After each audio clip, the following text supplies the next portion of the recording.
With me? Nah, man. Do you got ID? Always come here, man. Need to see ID, man. Hey, Zappos. So let's Tommy here? Nah. What about John? Emily? Straight up, how many? Just two of us. Just two of the boys. I was like, just two. That's a bit too many. Just two. Come on. Our older brothers went to school. Yeah, we went to school as well. Guest list only. Zappos. Hey. Jay. Come on, man. The kids are in there. Come on, man. Nah, just come in, bro. You got ID? Hey, nah, just here in there, bro. Hop up, bro. How old is he again?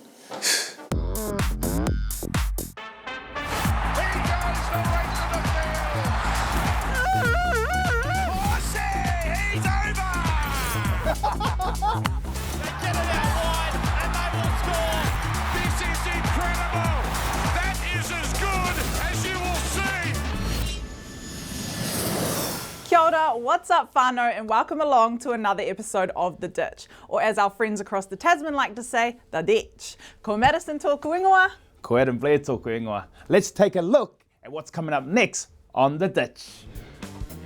This week, we're up in the Blue Mountains of Sydney to chat with Ngāpuhi Proud and Panthers enforcer James Fisher-Harris. You're like, I'm quiet as, you know what I mean? We sit down with Warriors Foundation player and Marist Saints legend Willy Poching about returning back to his community after being away for over 25 years. I see the excitement in these guys too, and it does nothing but excite you about it. And rugby league is full of unsung heroes, and this week's guest definitely fits that mould.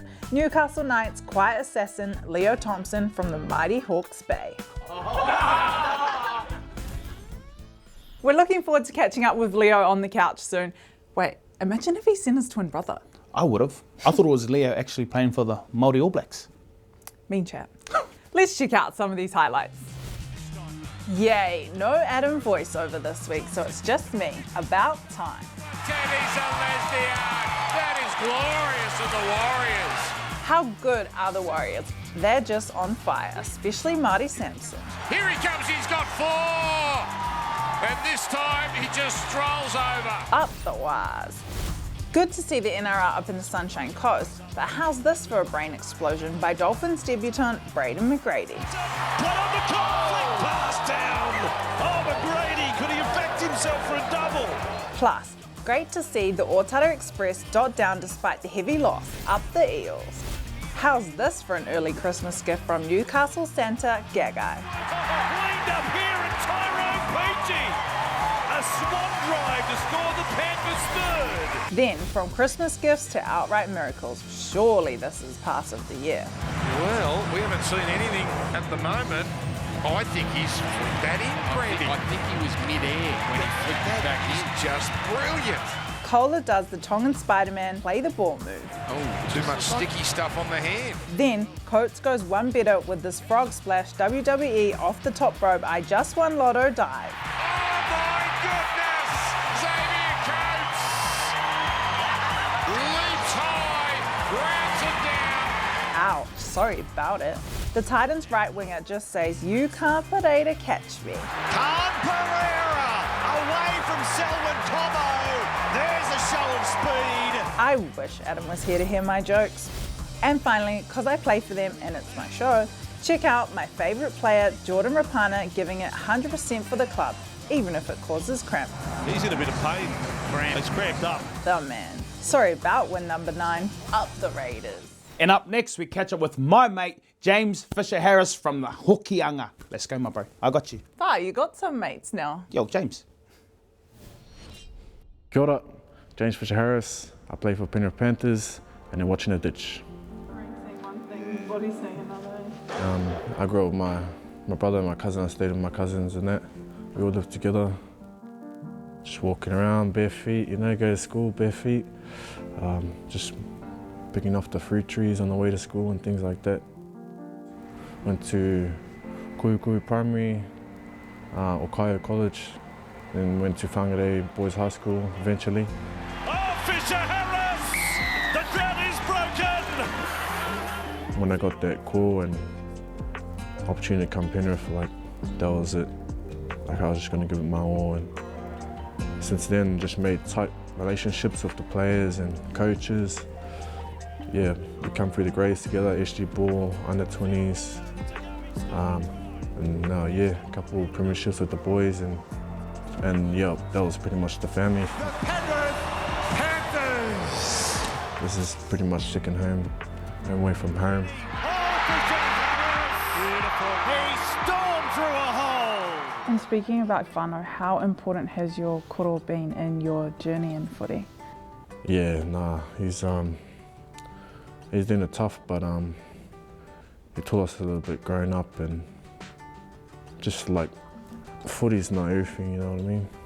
Like, I'm trying to be the leader of my whānau now and trying to learn a bit more about my culture, because when I go back home, I'm probably going to be the one that has to talk on the marae, and I want to be able to do that type of stuff and show to my kids that like I'm not afraid to do all that stuff, and like I'm about it, stuff like that. So yeah, I just want to keep learning, and if I know you're from NZ, like I got you pretty much, like, because I know how hard it is, especially if they're quiet, you know.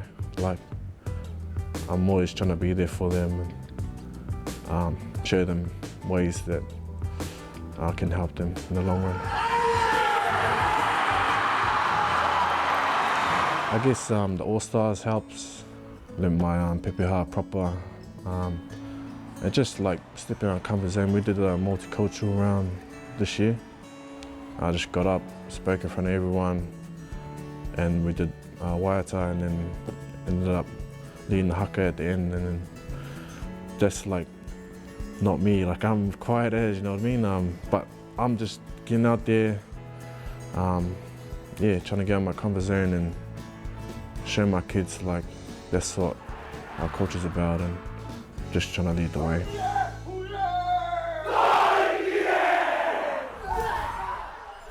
The gentle giant all the way from the far north Hokianga, James Fisher-Harris. Gee, he's a specimen too, those arms. Boom. But talking about specimens and big bodies, got the man himself in our whare, Leo Thompson. Welcome in, bro. Kia ora, brother. Kia ora. So first question, obviously your brother plays rugby and you play rugby league. So how did you get into, or why did you choose rugby league? So I grew up playing union, me and my brother. And then Charlie Gubb, you probably know him. Yep. He got my foot in the door with the Raiders. He knew the Pete Mulholland, top me and Pete Mulholland. And he watched the one-off game. I played for New Zealand Maori's under 20s against Fiji. And he watched that and yeah, got caught up after that. What does your whānau prefer, rugby or rugby league? At first, like my whānau is staunch rugby, you know. But now, like my old man, I've kind of, you know, I've got him. He's hard out into league, and he even wants my brother to go over jam. I was going to say that. Do you think your brother will ever transfer over to rugby league? Oh, I don't know. He loves what he does. Bro, you're a big dude. I don't know if that couch is big enough for you. Bro, tell us about, you know, growing up. How did it all begin? Obviously, you played rugby growing up with your brother, and I guess that's the connection that you have with your brother. Twins. Yep. Twins, and I feel like to split you guys, it would have been quite hard. Tell us about that journey. Yeah, so when we moved out of home together to Wellington, lived there for a year, and yeah, when I moved to Canberra, it was like that first 6 months maybe I struggled with, just because growing up we did everything together, and yeah, I just had to get used to that, doing things on my own. How hard was that? How hard was doing things on your own? How hard was it leaving home without your brother, without your family? Did you just went on your own? No family, no support? Nah. So I moved out of Canberra straight on with one of the bros now. But yeah, no, that was tough. Even just going into new environments, usually I would go on with my brother, and I've already got a bro with me, you know, so I'm sweet. But having to make the effort to talk to people and make new friends in it, you know. Your culture, your heritage, obviously proud Maori. How did you think you were perceived when you went over to Canberra? I guess being a young Maori boy from back home, who helped you settle in? You said the first 6 months was quite hard. Yeah. Like Charlie gave me heaps of advice before I moved over. Like, you know, he's had a good footy career, and he just told me things to expect and to just be myself. You know, don't try and be someone that I'm not, and yeah, and the boys will accept me. How important was it for you to connect to some of the other Māori boys over there then? Yeah, actually in Canberra there's heaps of Māori boys, so I was pretty sweet going in. There was a few young boys that are from New Zealand, so straight away I clicked off them, and yeah, had tight relationships down there. What about Jordan Rapana? Did he do anything for you or help you out? Or the bro was too cool? I was younger then, you know, like I was new to the scene, so I didn't really mix and mingle with those fellas, but man, he's a cracker. And you started off in Canberra and now moving to Newcastle. What's life like in Newcastle? Oh, I love Newcastle. I grew up by the beach, and yeah, there's beach there, no beach in Canberra. There's a few Maori boys that I met in Newcastle, so you know, pretty tight with them, and yeah.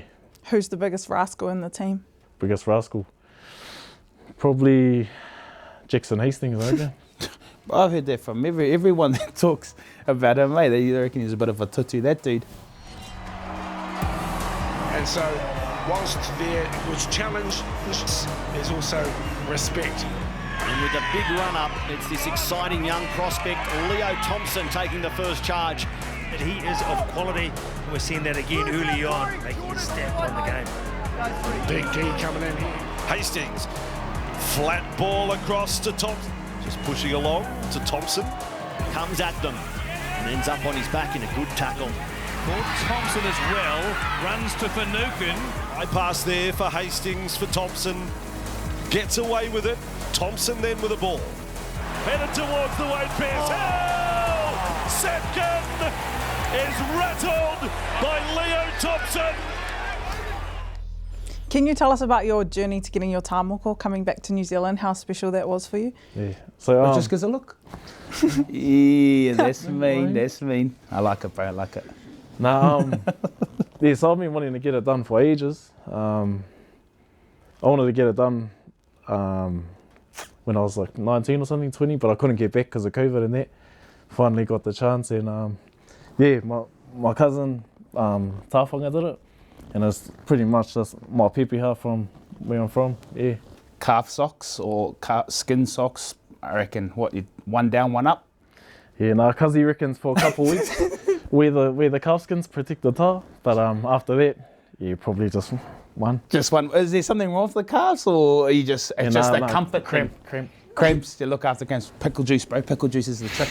Bro, just quickly, tell us about the journey to getting to NRL and playing in the NRL now. Yeah, so mine was a bit different because I come over to Aussie and I hadn't played any league at all. So, you know, that first pre-season I was just trying to learn the game. But then COVID happened, so I didn't play any games until 2021. And then I played, you know, about 10 games of cup, and then season got canned again. And then that's when I went to Newcastle and did a pre-season there. So, yeah. You enjoying playing in the NRL? Yeah, I love it. It's you know, my first year I was just getting used to the quick turnarounds and, you know, the strain it puts on the body, and even mentally mostly. But this year I feel like I can enjoy it more because I know what to expect. What kind of, you play front row? Yep. Only? Half if you want. What kind of front row player are you? Like, have you got good late feet? I seen you hitting halfbacks. That's a start. Ball play, offload, like late feet at the line. Yeah, so, no lookers. When I played Union, I was inside, outside centre, so I played those. My first pre-season I did at Canberra was at centre. My second one was at back row, and then after COVID put too much weight on me, ended up in the middle. You talk about obviously your Māori culture, and you got the chance to represent the New Zealand Māoris this year. So tell us about that experience. Yeah, that was unreal. Actually, I got the late call in, and when I saw the team list, I was balming out. So I was stoked when Benny gave me the call, told me I was going, and you know that was a goal of mine since I started playing league. And how did your whānau react to the news?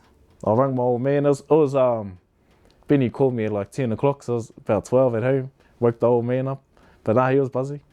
Yeah. Obviously, being a proud Māori and you're from Rotorua, what was it like for you looking around while you were playing in that Māori's game?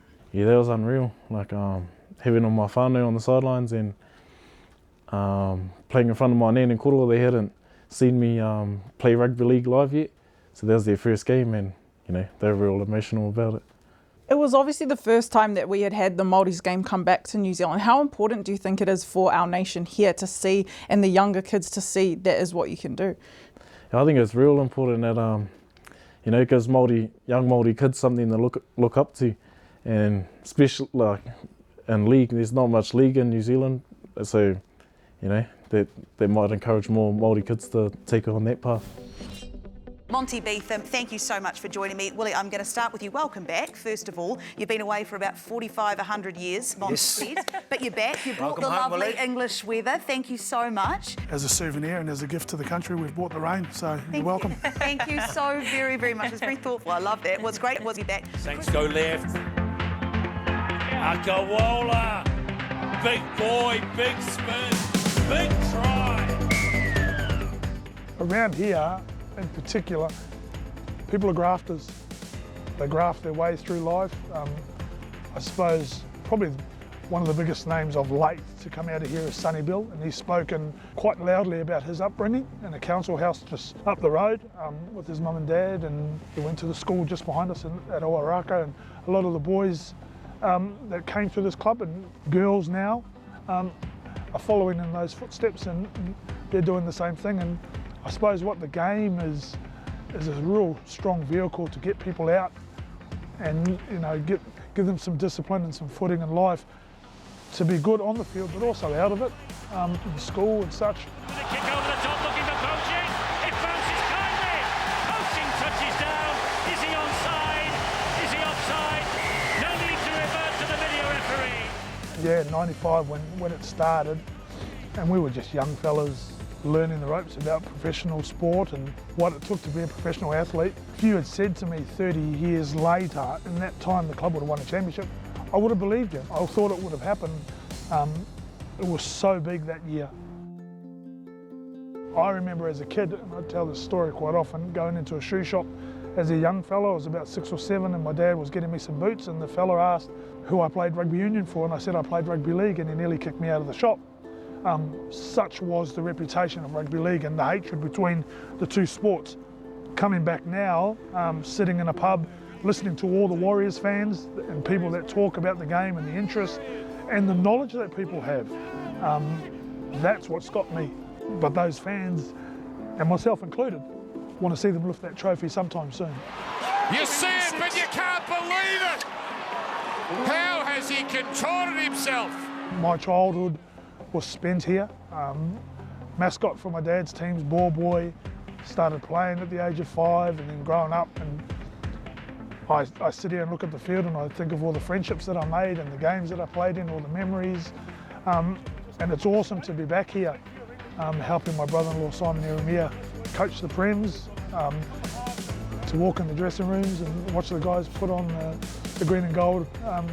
It's real special, and it's nice to be able to give something back, and that's heartening for me. But yeah, what Dad started for us is still continuing. It's continuing through my brother-in-law and my sister, who do a lot, and every other person who still comes down here. Has he got the gas? Will he get the bounce? Gets the bounce. Does he get the hit? Yes! Oh my! Emmanuel Tere scores for the Saints. I talk about this area being grafters. The game and the supporters, it's come from that working class background. It's come from the grafter. It's come from the blokes that used to work down on the docks, the gas workers, the people who used to work for the power board. That's what our game was. We can't lose touch of that. Bro, we had Dylan Walker in our whare on our couch here, and he spoke about being young and making it really early into Origin Australia and taking that for granted. Is there anything, if you're in these situations where I think you're going to be a star, how are you going to find the support that you make sure that, or are you just gonna, we're just going to embrace it for what it is and live in the moment? Well, my old man, he's you know, I think he's the one that keeps me grounded. He brings me after all of my games, and you know, we'll review the game together, and he'll tell me all the things I need to work on, and I think that's a way of, you know, keeping me on my toes. You know, I still got things to learn, and keeps me grounded. What are your aspirations for the future? Are you looking for that black jersey? Yeah, like that's a goal of mine. You know, be stupid not to you know, set myself higher goals. But yeah, I've always wanted to represent my country. You know, I grew up wanting to play for the All Blacks. I play league now, and you know, I want to play for the Kiwis. And what kind of steps are you taking to get there? Obviously, that's the end goal. What are you doing at the moment? I'm just trying to play good, consistent footy at the Knights. You know, try and stay in the starting lineup. You know, put in performances to stay in there, and yeah, hopefully, if I play good enough, get the call up. Do you enjoy the club? Yeah, love it there. Coach, what do you think of Adam O'Brien? He's the man. Bit different? Yeah, but hard? He's a hard man, but he's got a good relationship with the boys. Yeah. Is there any competition between you and your brother? Who's playing better? Oh, there's always that competition. Like, I don't know, living away from home, like I'll buzz out when I see him on TV. I watch all his games as well, and I'll do the same thing. I'll call my brother and we'll review his game, and he'll want to know how I thought he played. And yeah, we've got a pretty tight connection, me and my bro. Obviously, twins and identical, and I've seen both you and your brother. I don't even know which one's which. Luckily, I obviously know you now. Did you ever play tricks on like teachers, your mates, girls?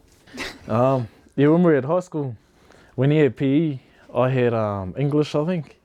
And whenever I'd get kicked out of my English class, I'll go run over to his PE class and jump in their game of rugby or something, and do that for the whole hour. Teacher wouldn't even notice I'm in there. What about if you got in trouble? Say you're going to the principal's office, is there a way that you convinced your brother that he has to go? Or like you had a big game for school, just say you had a big rugby game for school and you're in the first 15, a big game coming up, you go, bro, just take one for the team, can you just go do this so I can play? Did you ever do that? Nah, like probably like... Oh, come on. Like if I had a doctor's appointment and I was real shy, so I used to give my brother like, James, just pretend you're me and go talk to them. What about now? Have you ever thought about you guys switching, him having an NRL game, you having a rugby game? We have thought about that, but the bro might embarrass me. Nah. Don't want to get showed up, eh? Might get dropped the next week. Before we wrap it up, I know you got something to say and you want to shout out someone. Yep.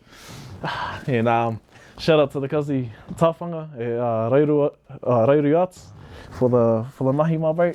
Cheers. Bro, thank you so much for coming on the couch. Really appreciate you rolling into our garage and giving us a little bit of an insight to your little journey. So thank you, my bro. Kia ora, my bro. And to you guys, we'll catch you again next week, same time, same place for another episode of The Ditch.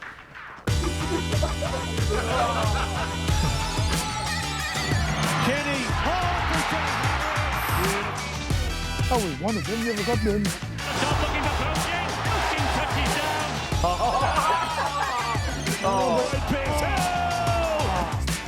Which one?